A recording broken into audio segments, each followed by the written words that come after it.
Hey everyone, thank you for attending another episode of the Two Texas Teas podcast. Today we have a very special guest with us, Dr. Shelley Kaplar, and today we're going to talk about why you should listen to your body, alternative forms of medicine, and also what is a medical intuitive and what do they do. So if you're interested, stick around.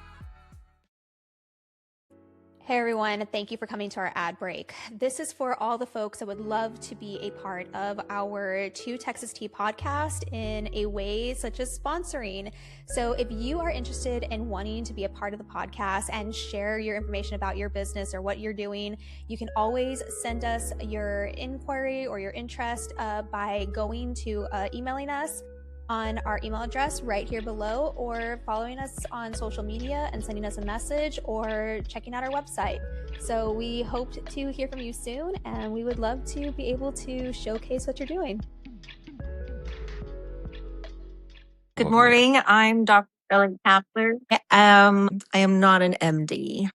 Fun fact, I did start off going to pre-med, and I was going to become a cardiologist and specialize in heart surgery. But then I had a whole bunch of roadblocks in the Western medicine field.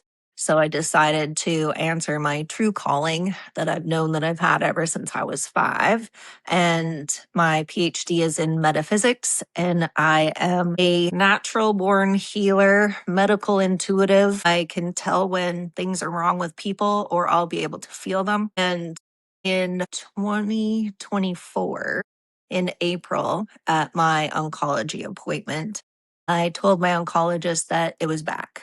And she was like, "Oh no, Shelley, your numbers are fine." I was like, "Okay." And if you hear the okay, I'm going to call you out on your BS and tell you, and then you're going to tell me I was right, a few months down the road.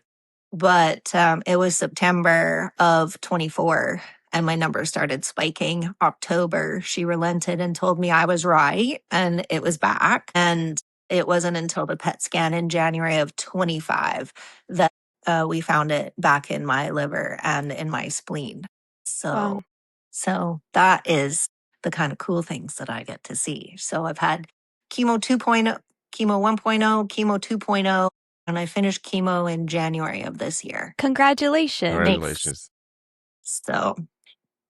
So as we had a kind of like a earlier kind of intro call, and I think one of the things that was stood out about what you do is like how you do it, like how you got to this point. What are some of the ways you've helped people along the way?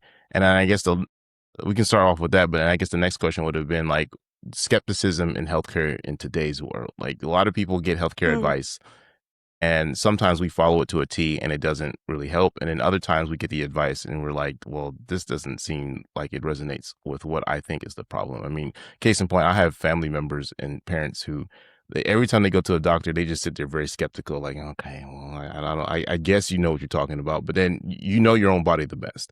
So I guess how did you get to this point? And I guess what are some of the things that you've kind of helped people along with during the way? So for me, I've always been the last resort. People over the years done past have always sought out Western medicine and went to every single doctor out there on the face of the planet from A through Z. And someone will say, "You need to go see Dr. Shelley." And they'll be like, "Okay." And they come in skeptical to me.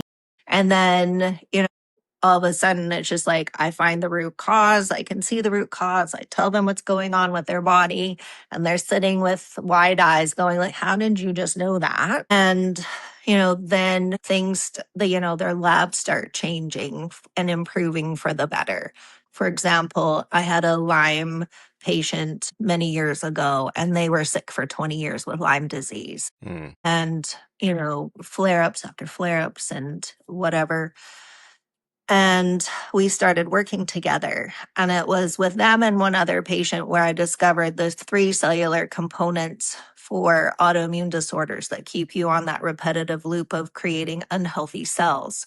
And then once you start allowing the body to create healthy cells, then we'll start seeing the changes. I see the changes before Western medicine does, before it shows up on any labs. And it was I don't even remember how many months passed. I worked with them for quite a while. It was almost a year I had to work with them because it had it for so long. And their doctor was like, you don't have any evidence of Lyme disease anymore in your system. Wow. And so that was really cool. I think the best thing for me to see is the life come back into people's eyes, Mhm. and to see their energy levels return. Because I know what it's like to have zero energy because chemo kills everything. And I've learned how to fake energy, which was something I never knew I would learn how to fake, but apparently it's been a useful tool. So, but for skepticism on the Western medicine side, there definitely is. I'm a skeptic of Western medicine, have been my whole life. I never needed a doctor until I was having abdominal pain back in 21. And then, I now have a plethora of ologists because you collect them when you have cancer. But it's, finding the people that you align with. If you don't resonate with that doctor, whether it be their energy or what they're saying or their protocol for their practice, you have every right to go find a second, third, fourth, fifth opinion. Thanks to the internet, we have a whole Rolodex available of specialists and different doctors that you can find to be able to resonate with. I'm fortunate where my oncologist listens to me. So when I tell her there's a smell back, or if I tell her it's back, she will hesitantly not believe me, but she also does believe me. And then she bumps up my tests so they happen more frequently so we can catch it early enough. She doesn't dismiss me. Same with my cardiologist. And we won't go into my cardiophysiologist. He's just pretty, but there's that. So, it's just finding the people that you resonate with.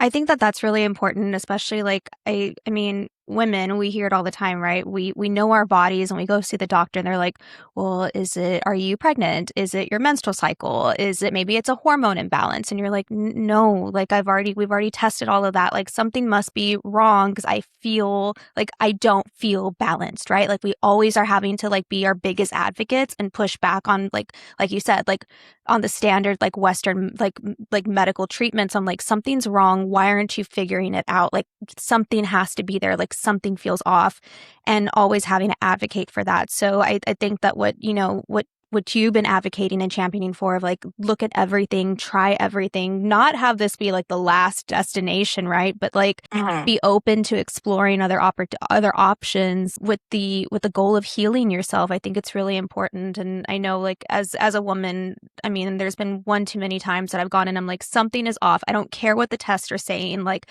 I know something is wrong. Like my body is reacting a certain way like that it hasn't before. Like help me figure this out. And it's always nice when you get a doctor, you get somebody who's like helping you and like with your body, that you're just like, thank you for listening to me and not making me feel like I'm being gaslit into saying like everything is okay with my body. No, absolutely. And especially after you've had a medical hysterectomy, they all of a sudden will throw out, oh, well, your symptoms are just menopause. I'm like, I'm going to need you to back that truck up and fix your face because Correct. it is not menopausal symptoms. The hot flashes where I could roast marshmallows, absolutely, that's a menopausal symptom. But the rest of it is not. Yeah. So, yeah. I've had a partial hysterectomy and I get that a lot where it's like, well, maybe it's just your hormones. I'm like, I am 33, guys. Hold on. Like, let's pump the brakes a little bit. Like, it has to be something else. Like, don't be like, they're like, it could be perimenopause. I'm like, at 33, like you are basically putting me in a senior home by the time that we're done with this conversation. Like, give me something more than like feeling like I'm absolutely going crazy here. So yeah, I get that all the time too. They tend to forget that, there's more glands and hormonal production, glands within the body than just our ovaries. Correct. It's just like, what's going on with the pituitary gland? Has there been a concussion? Has there been a TBI? What are we looking at? Let's look at the adrenals. Are they stressed? Because your adrenals and your pituitary gland also are your secondary producers for your sex hormones besides your ovaries as a female. So, men, you're on your own. So, Sorry, Don. The doctors listen to you guys, okay? I kid. Yeah. The doctors see me coming, they're like, "Oh, thank God, somebody easy. We can just, say whatever, Yes. and Like, then oh, they'll thank take goodness it. there's no ovaries involved. Take an Advil, and you get out. Literally. Dr. Shelley, one of the things we had talked about last time, and as I had mentioned, and I guess is more so of a family thing, is that I have quite a few people in my family who perhaps would have done better by just going to the doctor and listening, but for whatever the reason, something happened to them a long time ago, and they were like, never again. Like, I'm just going to live my life, and despite all the things that they do or what doctors tell might be the problem, it always feels like, especially for parents and aunts and uncles and things, like you go to the doctor, something's automatically wrong with you, and it's just like, well, I just came in here for a checkup. I don't need you to diagnose and tell me everything is wrong. And now, because you told me that, now I feel bad, and I guess it's a self-fulfilling prophecy. Is like you start feeling bad, you start getting stressed out, and now like maybe something will start to happen. But then on the flip side, I have a lot of family members who made that decision a long time ago, and it might just be, I mean, for instance, like just Black people's relationship with doctors in the first place, and we live our lives, and they live until 80s and 90s, and it's fine. So it's like, well, okay, well, if they had taken care of what they were told to have been taken care of, what would have happened to their life?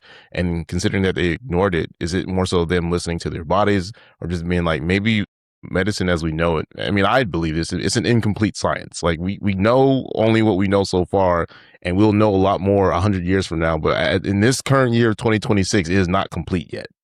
So that is kind of like my thought or understanding on it. But what would you say to just people for not listening to their doctors, doing what they want to do, and then they still are okay later on? Like, what would you say about that? There's a lot there. So, Western medicine has its time and its place. Everybody fully doesn't understand the full capabilities of the body. Even I do. I don't understand it, given how much I see and work with the body, because the body has the ability to heal itself. Western medicine can only go so far. And some doctors are starting to incorporate AI into their visits. So then that gives them a broader spectrum of things to look at that they might miss, because you're only as good as what and it takes time to research and do extra studies. And, hopefully when you're in the Western medicine, you should always be researching and always studying. And that's the fun part for me, is the research and the studying. But, for me, when it comes to Western medicine, I'm always asking questions. My doctors will be like, you need to do this. Why?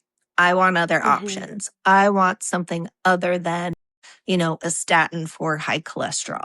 I want something else than just a prescription that you're going to prescribe me that's then going to start a new, onslaught of side effects, which will then give me another prescription. I don't want to be chasing prescriptions. So it's always questioning and asking the why and what is there. And if they don't have the answer, then make them go find the answer. They went to medical school. They paid the money to become a doctor. Make them do their job. Their job just isn't within that room when they come in for your visit. It is continual. They should be researching to find out the best option for you. If they don't, go find another doctor. I always call it like medical whack-a-mole, right? Like it is. I remember like when I hurt my knee in high school and they put me in a cast, and I was just like, okay, that's great. But then I shattered my kneecap, like we were in a cast.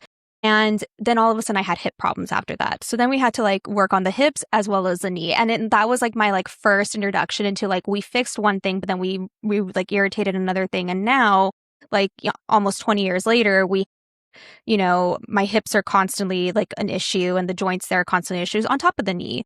And like, I always look at that with my medications too. It's like, yes, it's healing one thing, but what are we agitating as well on the spectrum of it? Like even like my neuro meds or my psych meds where I'm like, yeah, we're doing this, but it has like the like long-term side effect is like heart problems and stroke. Like those are pretty big deals that we're not like looking at. So like what are like some holistic issues or like some options that we can look at? So you're totally right on that. And so just wanted to kind of like give that little anecdote because I 100% agree with you of like we fix one thing, but we also open Pandora's box to so many other like issues. And for your family, Dawn, like it sounds like you have some very in tune family members that do listen to their body. So they know it's just like, okay, I'm going to take what you say with a grain of salt, but yet I'm going to go off and do what's going to work for me because there are so many, plant medicines, holistic medicines. I lived in the Caribbean for a while and they would give me these concoctions and be like, here, try this. And I'd be like, okay. And they would ask me if I had any adverse effects to it. And I'm like, no. I'm like, what is it? And it turned out it was a really good drink. It was a splash of orange juice with aloe pulp with a little bit of aloe leaf all blended up together. And they made me drink a whole glass. I'm pretty sure it was my rite of passage to work on the island with them as a blonde white girl. But I asked for more and they told me that I could not have any more. Oh, and wow. I asked why. And they're like, well, didn't you have any effects from it? And I'm like, no. And I'm like, what was supposed to happen? It's supposed to clean you out. So you're supposed to have a really good sit down on the toilet in the morning. But because I was regular, it didn't happen. So there was some disappointment and awe on their end. They're like, fascinating. They're like, our plans didn't work. But then they're like, oh, she's one of us. She's cool. So took rite of passage to a whole other level. Yes. I mean, if you were here, that means your doctor would have just given you something else. Like, well, if this didn't work, we'll try something else. And then you're like, oh, I don't want something else. Yeah. So, but it is all about listening to your body. And, I have high cholesterol because I'm in menopause. And that is one of the effects of menopause is you do have high cholesterol, but I refuse to go on a statin. So my cardiologist put me on red yeast rice, which is the derivative and the, common denominator in a statin. So, there are natural forms out there before having to go get a prescription. But there are times where prescriptions and medicine is warranted. So the connection between, and I'll kind of tie it into the Caribbean story you just told us, Dr. Shelley. But I mean, I've always been one. I mean, I'm not a doctor, but, kind of expanding on this conversation, like you know your body, or at least you should try to know your body. And there's always something about like the way you feel and how your spirit is versus like how you're physical. So what I mean is people can think themselves into having medical problems. Like you can like somebody can tell you something and then that spirals out of control and now your stress and everything else can cause something else and it's a chain reaction. I've always joked with people in my family that before you start taking medicine or anything else of that nature, maybe you should go on a vacation to the Caribbean. I don't know. Something about just like taking yourself out of a situation where you are in life and stress or something like that might be able to, now it might not be able to cure you, but I mean, if you feel better, then isn't that like kind of like the point of like what's going on? And it's really important to kind of like for people to just like in my family, my mom's side of the family, we have a lot of people who have high blood pressure. I have an uncle who gets so pissed every time he comes back to the United States. He's in Nigeria, that they always try to prescribe him more high blood pressure medicine. And he's like, look, I'm not taking that. Because as you said, Lawson, you start taking that and now that starts causing other problems. Now, what he's decided to do is that he works out vigorously. He runs every day. The food is completely different in Nigeria. So a lot more like organic of what you're doing. And he does that. And he says, it's so weird how he'll come to the United States and he'll be here for like a month and his blood pressure will spike. And he'll go back to Nigeria and he'll stay there and his blood pressure will drop. And it's like, wait a second. Like, well, doctors that he talks to will never take that into consideration. They'll just say, oh, that's interesting. Well, anyway, here's another prescription that we can kind of give to you so that you can be stuck on it for the rest of your life. So that's always, and one of the kind of, I guess, stories in my life about like people being really suspicious of the medical information that is given to them. But I'll let you go, Lawson. On those are just my thoughts, real quick. Hey everyone, thank you for coming to our ad break. This is for all the folks that would love to be a part of our Two Texas Tea podcast in a way such as sponsoring. So if you are interested in wanting to be a part of the podcast and share your information about your business or what you're doing, you can always send us your inquiry or your interest by going to emailing us on our email address right here below, or following us on social media and sending us a message, or checking out our website. So we hope to hear from you soon, and we would love to be able to showcase what you're doing. No, I think it's interesting that you said that, Don, because like anytime like I travel to Mexico a lot, and I like, for me, like water always centers me. Like if I'm near a body of water, just I'm always really centered. And then I go to Mexico and everything is fresh and organic, and the avocado tastes like avocado. Like everything is great. And my energy level is on a different level. Like everything is just so much better. Than I come to the States and I'm like, why is my stomach always hurting? But even it, like, to the High point of fructose corn like, syrup. yeah, but like all the different, like all the preservatives and things and just like junk we put into our foods to enhance the taste or to enhance the longevity of it, like it's killing us. And it is interesting about that, and having doctors that are willing to not just say here's a medicine, but maybe here's something else. Like I said, like I recently found out, like I know in my heart, regardless of what the tests say, like there is some type of gluten intolerance in my body. Like, because any type of like wheat or bread was like giving me like I looked like I was like 7 months pregnant just eating like a slice of apple pie, and like gained all this weight and was swollen. I had like high depression, fatigue, like just everything was all over the place.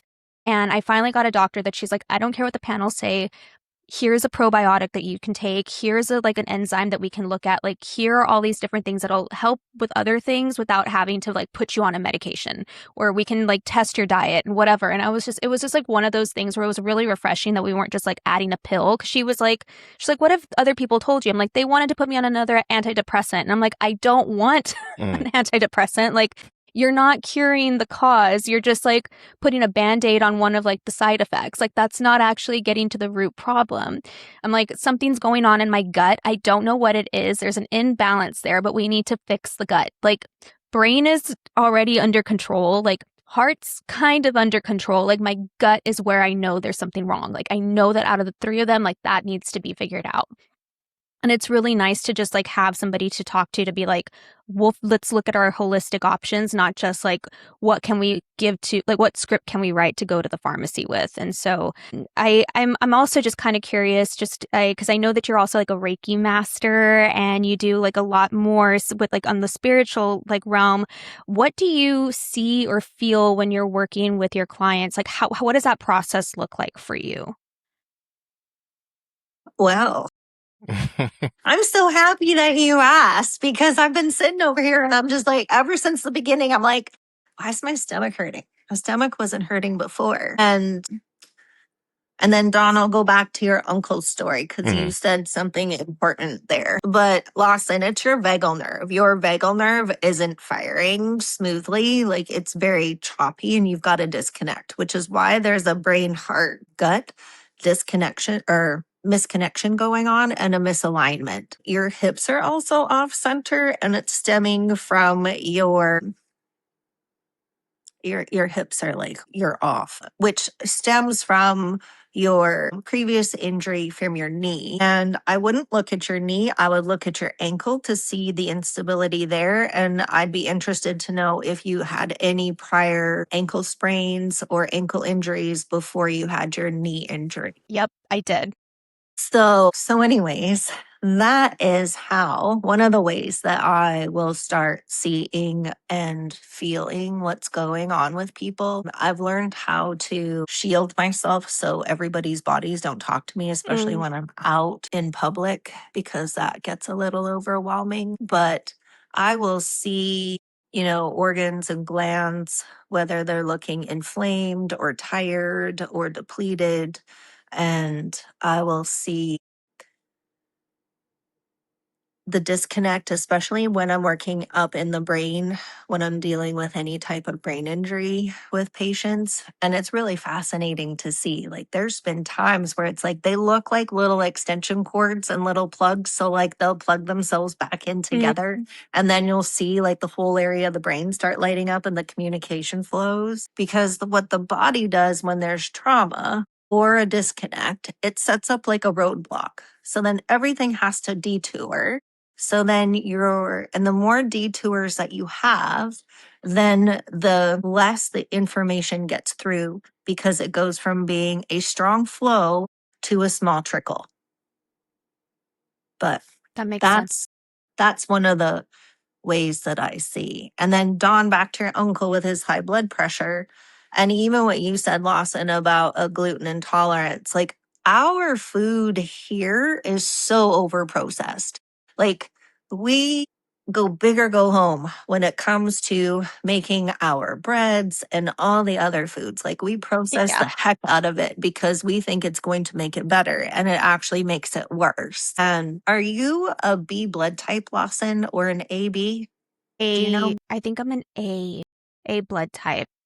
Okay. I had to have to check, but I think I'm an A blood type. Okay. So you would have a slight gluten intolerance just from that. Okay, And cool. Good to know. I did an internship with a homeopath 2,100 years ago. And I look good for my age. And so he suggested for myself was the eat right for your blood type diet. And I lost over 85 pounds Wow. with that. So now I have to go back to that, religiously, especially after chemo, because chemo, I did the opposite. I gained weight with chemo, whereas most people lose weight. So that was my aunt. my My aunt's chemo. She gained a lot of weight. She was like, I was really hoping that this would be like a great diet for me, and she got super swollen. Yeah. Yeah. So it was in the reverse. So, Don, that's why when your uncle comes back to the US, because our foods are so over processed and laden with like sodium and, red dye number 40, yellow dye number 3, that's why his blood pressure spikes when he's here. So, if he didn't want that to happen, he would have to, really focus on, no breads unless they're bought from like one That's of difficult. our bougie bakeries that we have here in Austin, of being organic and, just monitor more what he eats, just because the food quality is so different. And we have a 70% margin of error for our labels here in the US. Wow. 70%. So huge and misleading when it comes to reading labels for our foods and our supplements. And we had one of the top fruit farmers on the island that I worked with when I was in the Caribbean. Their family had their fruit farm in Florida. And the reason why our fruit tastes different than when you go to Mexico or you go to the Caribbean or you go to Nigeria or anybody else is because we like to ripen everything quicker to get it to market quicker so we get more money. So this is why our mangoes don't taste like mangoes in the Caribbean. Our bananas don't taste like anything because the bananas in the Caribbean are so completely different, but they actually taste like bananas. But yeah, so that's why it's different. I do got to defend the food industry and say, yes, it is very processed, but Whataburger is delicious. So I got to, Whataburger, I will say there are things that, to the exception of the rule, like, Whataburger every now and again is amazing. Yes. But there also is, not all Whataburgers are created equal. They're not. No, they're not. No, they're not. Oh not. my goodness. They are not. No.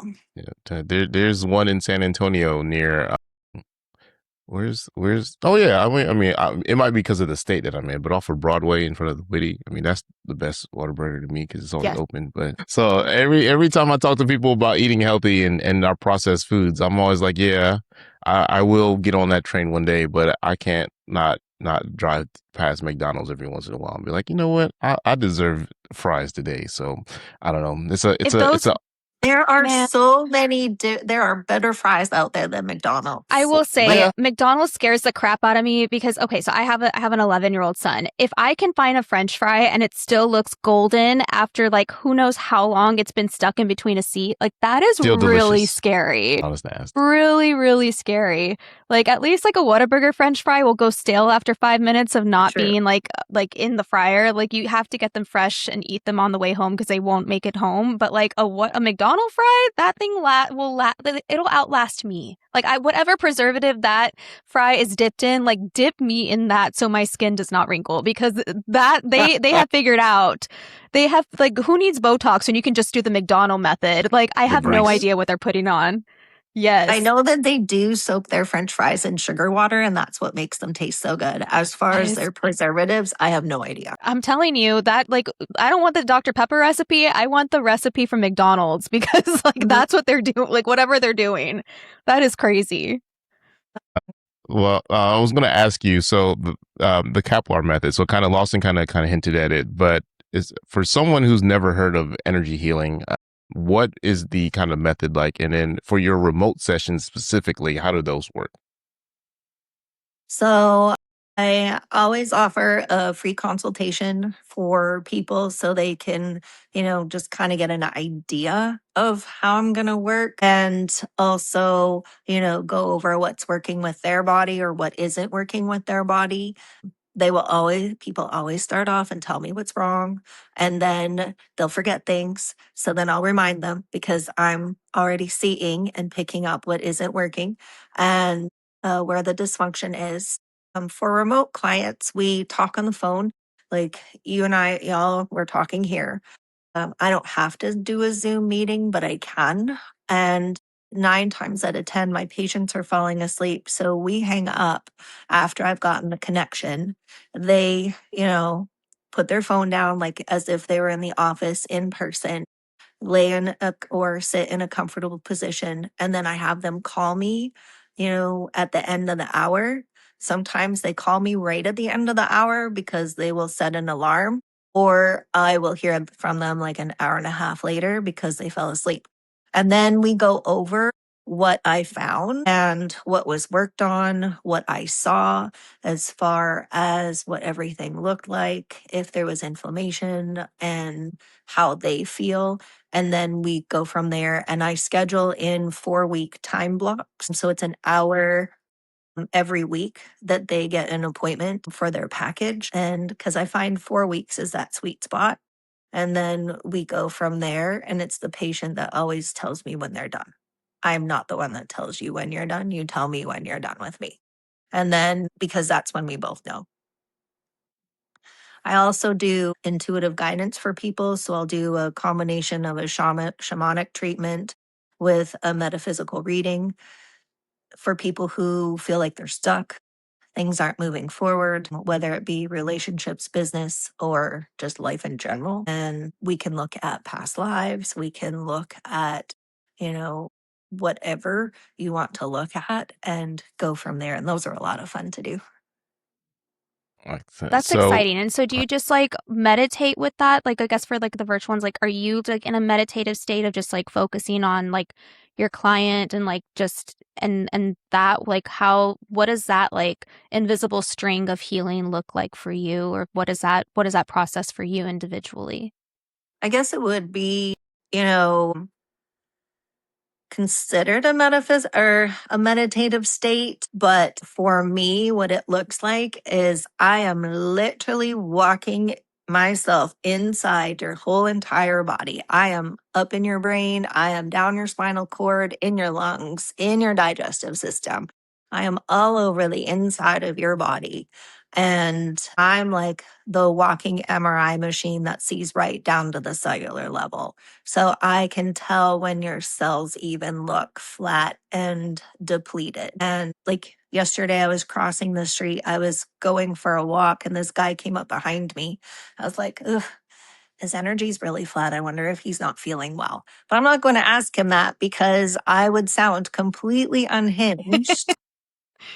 I And mean, I don't so know. I'm just somebody just randomly came up to me and was like, "Hey, you don't seem like you're doing well. Are you all right?" I might be like, You're like, "Huh, I might give maybe." you a hug, be like, how did Yeah, you tell? right. You're like, I'm sorry, but your energy feels really flat. But are you not feeling well yeah. today? Or have you not been feeling well? Because something's going We on. might need a lot more So, people but like that, that, actually.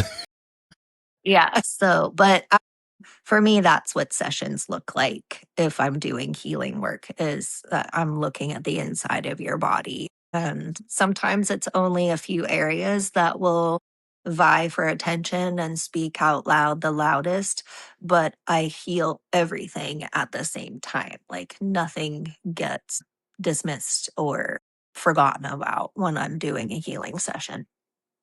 So for our final question, trying to tie it back into Central Texas is, so your practice is in Austin. I was going to ask you, like, how is Austin as far as like the medical intuitive community? And then what are some of the things that might be unique about Austin as it relates to what you do? Austin is extremely open when it comes to alternative therapies, alternative methods, but Austin as a whole sits Hmm. and does not make a decision. Mhm. They are the I'm going to think about this crowd.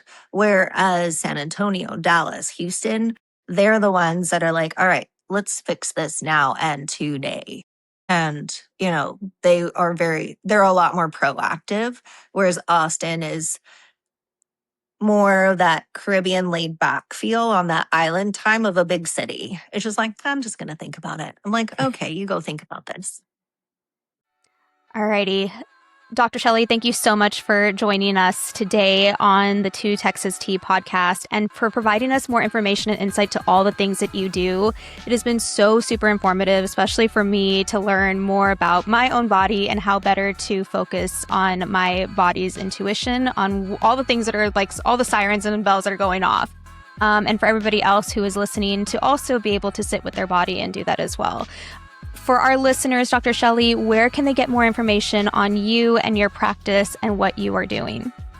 My website is vitalityoptimizer with a Z.com. They can reach out via text at 512-934-1101.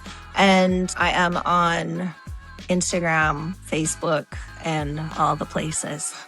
For our listeners, we will definitely put all of that information out there, especially the handles to your socials so they can reach out to you directly. And for anybody else who's new to this podcast, thank you so much for joining us. And please make sure to follow us on our socials as well. Hear more information about us at twotexasteas.com. And if you want to be on the show or would like to sponsor, go ahead, reach out to us on our website or on our socials. And we will see you guys again for our next brew. Peace. Thank you.